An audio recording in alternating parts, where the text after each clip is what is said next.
മലപ്പുറം മണ്ണാർമലയിൽ ജനവാസ മേഖലയിൽ ഇറങ്ങുന്ന പുലിയെ മയക്കുവെടി വെക്കാനുള്ള നടപടികൾ വനം വകുപ്പ് തുടങ്ങി.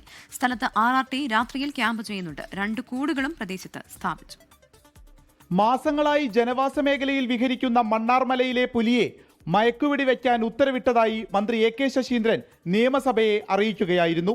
തുടർന്ന് വനംവകുപ്പ് മണ്ണാർമലയിൽ അതിനായുള്ള നടപടികൾ ആരംഭിച്ചു. പ്രദേശത്ത് കെണിയായി 2 കൂടുകൾ സ്ഥാപിച്ചിട്ടുണ്ട്. രാത്രി മുതൽ പുലർച്ചെ വരെ വനംവകുപ്പിന്റെ വെറ്റിനറി ഡോക്ടറും സംഘവും മയക്കുവെടി വെക്കാൻ തയ്യാറായിട്ടുണ്ട്. RRT ടീമും മണ്ണാർമലയിലെത്തി. ആദ്യഘട്ടത്തിൽ RRT അംഗങ്ങൾ ഉൾപ്പെടെ ഇതിൻ്റെ ഒരു സ്ഥലം നിരീക്ഷിക്കുന്ന രൂപത്തിൽ ഏകദേശം റൂട്ടുകളൊക്കെ മനസ്സിലാക്കിയിട്ട് 2-ാം ദിവസം ഈ ഏറമാടത്തിൽ ഡോക്ടർ ഫുൾ ടൈം രാത്രി 8 മണി മുതൽ രാവിലെ 6 മണി വരെയും ഇരുന്നിട്ട് തന്നെ ക്യാമ്പിംഗ് ശക്തമാക്കിയിട്ടുണ്ട്. 15 തവണയോളം നാട്ടുകാർ സ്ഥാപിച്ച ക്യാമറയിൽ പുലിയുടെ ദൃശ്യങ്ങൾ പതിഞ്ഞിരുന്നു. വനംവകുപ്പ് സ്ഥാപിച്ച ഒരു കൂട്ടിൽ പുലി കയറിയതുമില്ല. വനംവകുപ്പിന്റെ ഭാഗത്തു നിന്ന് ഇടപെടൽ ഉണ്ടാകാത്തതിനെ തുടർന്ന് നാട്ടുകാർ റോഡ് ഉപരോധിക്കുകയും ഇത് കയ്യാങ്കളിയിൽ കലാശിക്കുകയും ചെയ്തു. നജീബ് കാന്തപുരം MLA നിയമസഭയിൽ വിഷയം ഉന്നയിച്ചപ്പോഴാണ് വെടിവെക്കാൻ ഉത്തരവിട്ടതായി മന്ത്രി അറിയിച്ചത്.